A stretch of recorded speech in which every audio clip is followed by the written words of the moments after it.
I have 9 prop bets that will make you thankful that gambling is legal in a lot of states these days in the United States of America. Always remember, of course, to gamble responsibly on a sport that doesn't even have a ball that is round. But that said, everyone, it's Thanksgiving. Let's have some fun and hopefully make some money as we do.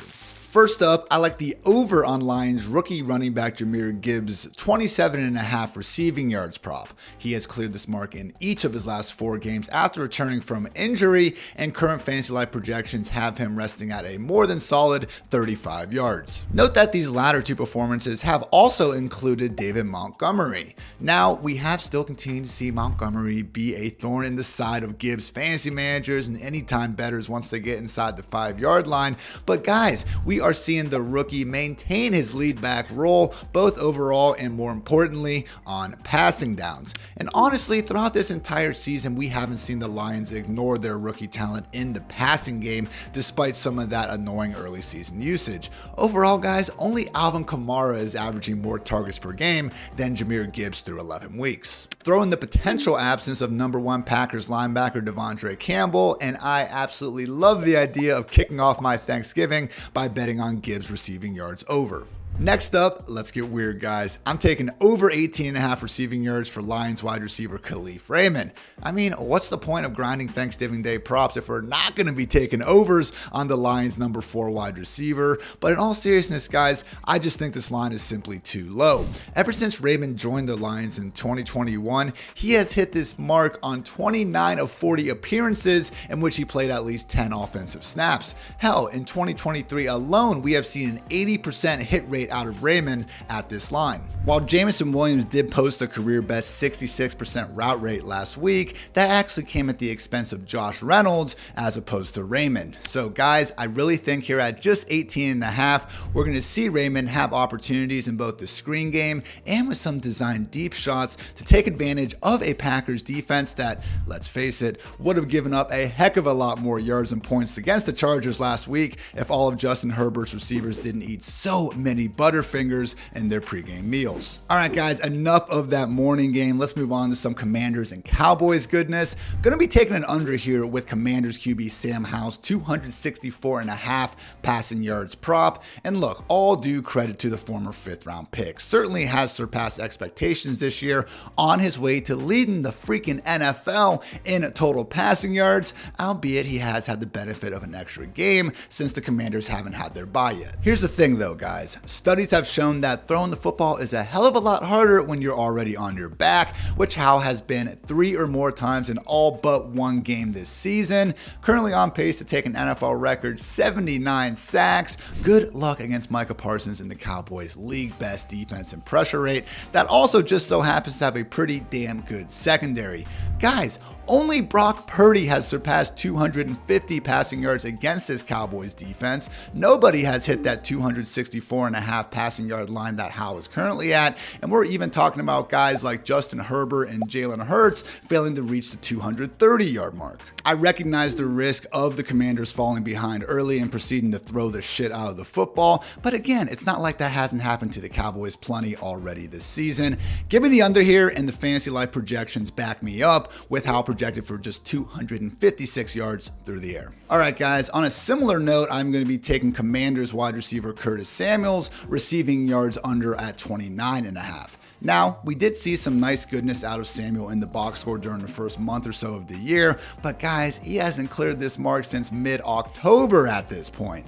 And yes, injuries and an injection last week didn't exactly help matters in terms of picking up counting numbers, but if you dig a little bit closer beneath the surface, we can see that guys like Dyami Brown and Byron Pringle have actually eaten into Samuel's full-time role to the point that he has been much more of a complimentary receiver in recent weeks of action, even last week prior to that ejection taking place. Samuel himself has totaled just 37 total receiving yards in 3 meetings against the Cowboys over the past 3 seasons. He ranks 45th among 55 qualified wide receivers in yards per target this season.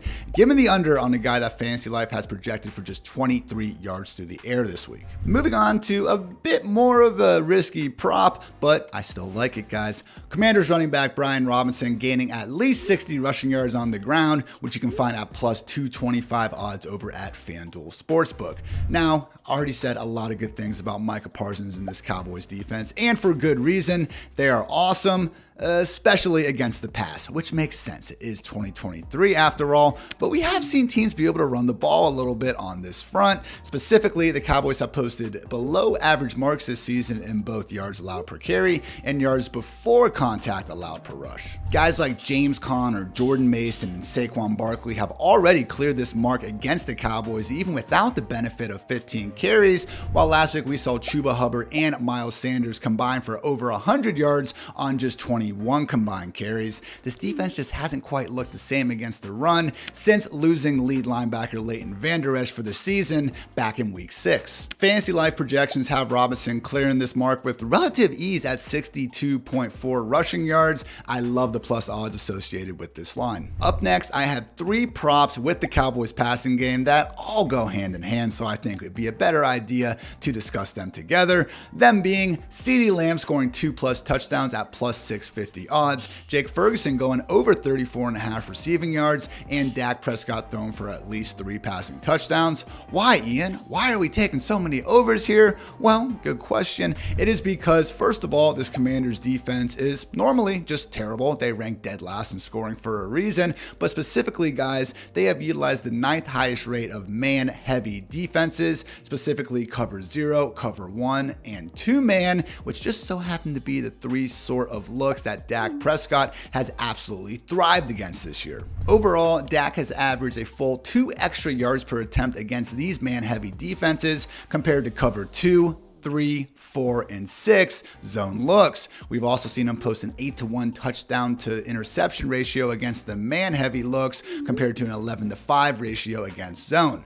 Now, don't get it twisted. Dak really throughout the entire season has been playing fantastic, particularly ever since that 49ers Sunday night debacle, where we've seen him throw at least 3 touchdowns in 3 of his last 5 games. So guys, who has Dak been targeting the most against these sort of man-heavy looks? Well, that would happen to be CeeDee Lamb at a 35% target share and Jake Ferguson at 18%, both marks which are well ahead of what we've seen from them as a whole this season. Throw in the reality that Mike McCarthy has been far more willing to embrace the passing game ever since the Cowboys bye, and we have a matchup of one of the league's objectively best aerial attacks going up against the Commanders' league worst defense and passing touchdown rate allowed. That, oh yeah, guys, has been even worse ever since they traded Chase Young and Montez Sweat, most notably making Tommy DeVito actually look like a capable NFL quarterback. And my 9th and final player prop for Thursday's Thanksgiving slate is going to go out to Seahawks RB Zach Charbonnet,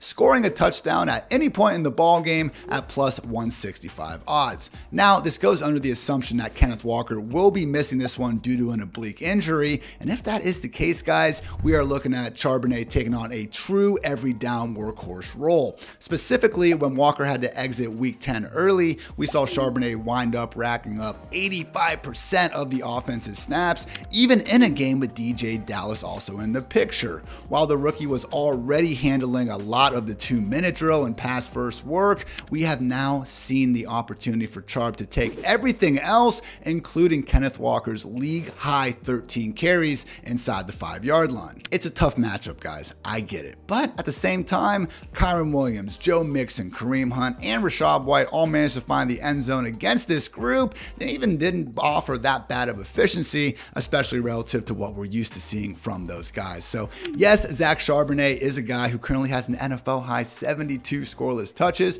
but also yes, you're getting plus 165 anytime touchdown odds on a guy who still remains in a pretty damn good offense and should be seeing north of 20 touches here this Thursday evening. Sign me up for that. Anyways, guys, that's it from me. Enjoy Thanksgiving, enjoy the food, and I guess enjoy the family as well if you have time for that in between. But in all seriousness, let me know what you think in the comments. Again, we are taking some plus odds here on a few of them, so tough to score multiple touchdowns in a game for anyone, but we'll see what happens, and if we're wrong, we'll watch the film and get better as always. So best of luck in week 12 and beyond, everyone, and until next time, I'm out.